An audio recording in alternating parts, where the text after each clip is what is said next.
My Traeger was smoking like crazy, and it wouldn't hold temperature.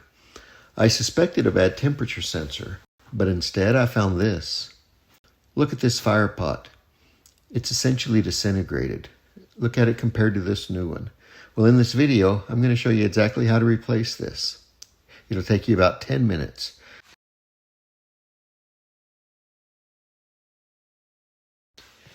You start by removing these 4 wing nuts that hold the Firepot in place. You might need a pair of pliers to get them started, but I was able to remove mine by hand. And this Firepot's a little tricky getting out. You just need to get it at the right angle. If you work with it, it'll eventually just slide right out of there. All right, here it comes. And on the bottom of it, you've got this tube-like device, and that's where your igniter is installed. And you need to remove that, and there's just one little set screw here that you need to take out. So you need a Phillips screwdriver or a drill, and just need to loosen that, and it'll pull right out of there. Now in this video, I'm going to show you both how to replace the Firepot and the igniter. If you're only replacing the Firepot, then you don't need to follow these next few instructions, but I'm going to show you how to get to the igniter wires and pull that through and put a new igniter in. If you're not going to do that, then just skip ahead to where I start installing the new Firepot. So once again, you can see how just totally disintegrated this old Firepot is.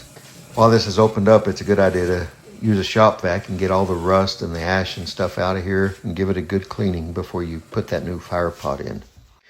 If you're going to replace the igniter, you need to remove the bottom cover below the pellet box.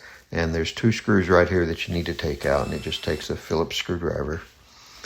So you remove those 2 screws, and this cover will pull right out. Now you can see all the wiring and stuff. And I've got a helper up above pulling on the igniter so I can identify which wires it is that goes to the igniter. And it's that white wire with the red stripes.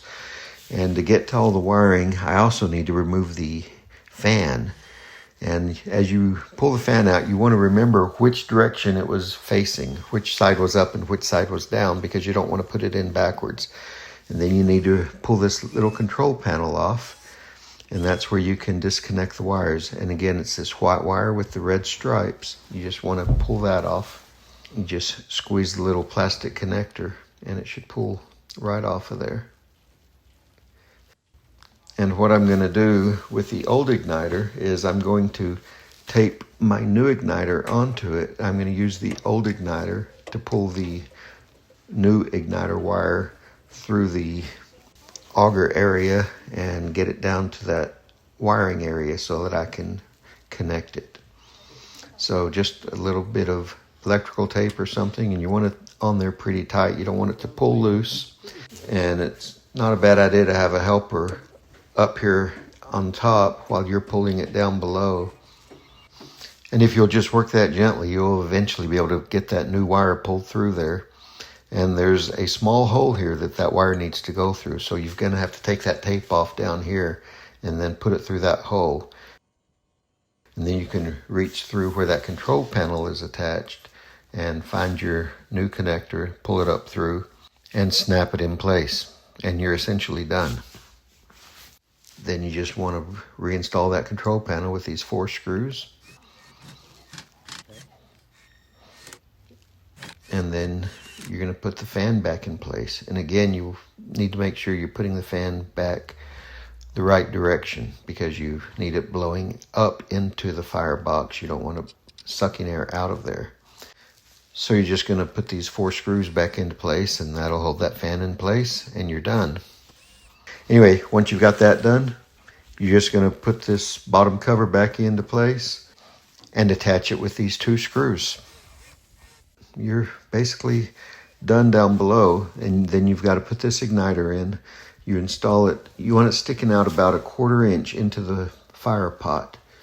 So get it there where you want it.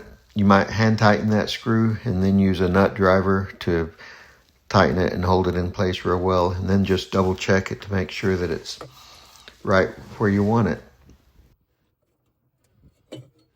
Look at that, that's about 1/4 inch, that's perfect. And then we just want to reinstall this Firepot, and again, Sometimes it can be a little tricky getting it back in place, but you saw it come out, so you know that this new one can go back in. And there we go. It's that simple. Then you just need to replace the 4 wing nuts that hold it in place.